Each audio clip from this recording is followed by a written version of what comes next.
नमस्कार दोस्तों, हमारे चैनल में आपका एक बार फिर से स्वागत है। आज के तेज रफ्तार भरे दौर में जहां नोटिफिकेशन कभी रुकते नहीं और हमारा दिमाग हमेशा भागता रहता है, वहां आंतरिक शांति पाना किसी सपने जैसा लगता है। लेकिन सोचिए, अगर मैं कहूं कि अपने मन में उठने वाले तूफान को शांत करने का एक तरीका है। आज हम एक खूबसूरत सफर पर निकल रहे हैं, जहां एक बुद्धिमान जैन मास्टर हमें सिखाएंगे कि कैसे हम अपने दिमाग पर नियंत्रण पा सकते हैं, शांति महसूस कर सकते हैं और एक स्पष्ट जीवन जी सकते हैं। अंत तक हमारे साथ बने रहिए, क्योंकि ये कहानी आपके जीवन को देखने का नजरिया बदल सकती है। बहुत समय पहले की बात है, एक शांत छोटे से घाटी में, जो ऊंचे ऊंचे पहाड़ों से घिरी हुई थी, एक शांत और बुद्धिमान साधु रहते थे, जिनका नाम था मास्टर चांग। दुनिया भर से लोग उनसे सलाह लेने आते थे, क्योंकि वो किसी भी तूफान के बीच भी अपनी शांति बनाए रखने के लिए प्रसिद्ध थे। एक दिन एक युवा व्यक्ति जिसका नाम था ली वेई उनसे मिलने आया। ली वेई परेशान था, उसका दिमाग अतीत की चिंताओं और भविष्य के डर से भरा हुआ था। वो शांति की तलाश में था और उसे उम्मीद थी कि मास्टर चांग उसकी मदद कर पाएंगे। जैसे ही ली वेई मठ की ओर बढ़ा, वह वहां की प्राकृतिक सुंदरता देखकर मंत्रमुग्ध हो गया। हल्की हवा में जंगली फूलों की मीठी खुशबू तैर रही थी और पेड़ों की सरसराहट मानो बुद्धि के रहस्य फुसफुसा रही थी।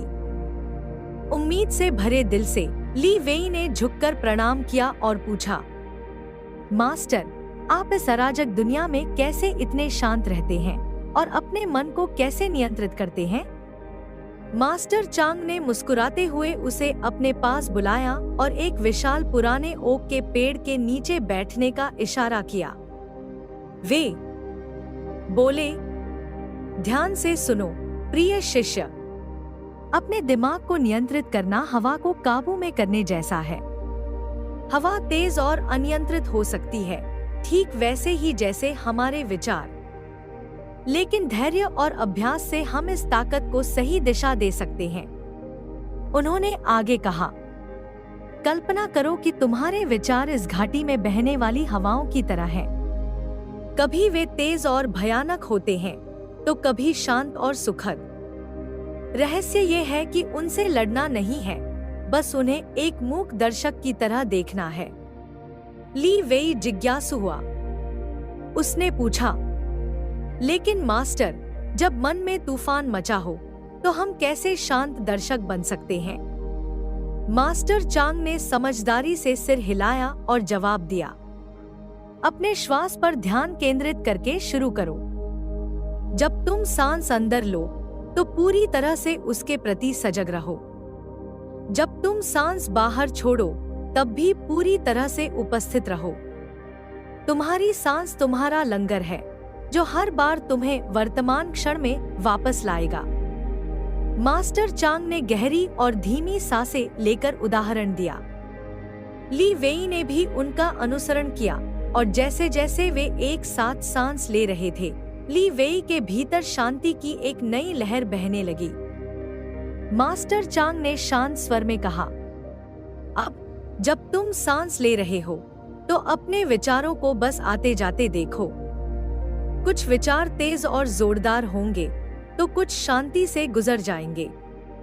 किसी भी विचार को पकड़ो मत, उन्हें ऐसे जाने दो जैसे बादल आकाश में तैरते हैं। चुपचाप बैठे हुए ली वेई ने महसूस किया कि उसके विचार धीरे धीरे बह रहे थे और बहुत समय बाद उसने खुद को आजाद महसूस किया। मास्टर चांग ने एक और सुंदर ज्ञान साझा किया, अपने मन को एक शांत सरोवर की तरह समझो। जब पानी शांत होता है, तो तुम अपनी परछाई स्पष्ट रूप से देख सकते हो। लेकिन जब पानी अस्थिर होता है, तो परछाई धुंधली दिखती है। ठीक वैसे ही जब तुम्हारा मन शांत होता है, तो तुम खुद को और दुनिया को वैसा ही देख पाते हो जैसी वह सच में है। ली वेई गहरे प्रभावित हुआ। उसे एहसास हुआ कि दिमाग पर नियंत्रण पाना विचारों को दबाने का नहीं, बल्कि उनके साथ जीने का एक तरीका है, बिना उनमें बह जाने के। दिन हफ्तों में बदल गए। ली वेई ने हर दिन ध्यान का अभ्यास किया, मास्टर चांग की कोमल मार्गदर्शन के साथ। धीरे धीरे वह गहरे शांति और स्पष्टता के क्षणों का अनुभव करने लगा। उसके भीतर की उथल-पुथल शांत हो गई और जीवन उसे नया, उज्ज्वल और हल्का लगने लगा। एक शाम जब सूरज पहाड़ों के पीछे डूब रहा था और आकाश सुनहरी और गुलाबी रोशनी से चमक रहा था, ली वेई मास्टर चांग के बगल में बैठा था। उसकी आंखों में आभार के आंसू थे। मास्टर, उसने कहा, मैंने अपने मन को शांत करने और शांति पाने की असली कला सीख ली है। मैं हमेशा आपका आभारी रहूंगा। मास्टर चांग ने प्यार से ली वेई के कंधे पर हाथ रखा और कहा, याद रखो प्रिय शिष्य, दिमाग पर नियंत्रण कोई एक बार की बात नहीं है। विचार हमेशा आते जाते रहेंगे, ठीक वैसे ही जैसे हवाएं। रहस्य यह है कि उन्हें प्रेम और करुणा के साथ स्वीकार करना है और बिना किसी विरोध के उन्हें गुजरने देना है। जैसे जैसे सितारे रात के आकाश में चमकने लगे, दोनों मौन में बैठे रहे, शब्दों से परे, एक गहरे समझ के साथ जुड़े हुए। उस शांत घाटी की फुसफुसाती हवाओं में ली वेई ने केवल ज्ञान ही नहीं पाया, उसने अपने भीतर छुपी शांति का एक सच्चा साथी भी पाया। और इस तरह उसकी यात्रा जारी रही, एक सांस में, एक क्षण में, आंतरिक शांति के सुंदर रास्ते पर चलते हुए। मास्टर चांग और ली वेई की कहानी हमें एक कालातीत और गहरा संदेश देती है। दिमाग को नियंत्रित करना विचारों से लड़ने या उन्हें दबाने के बारे में नहीं है।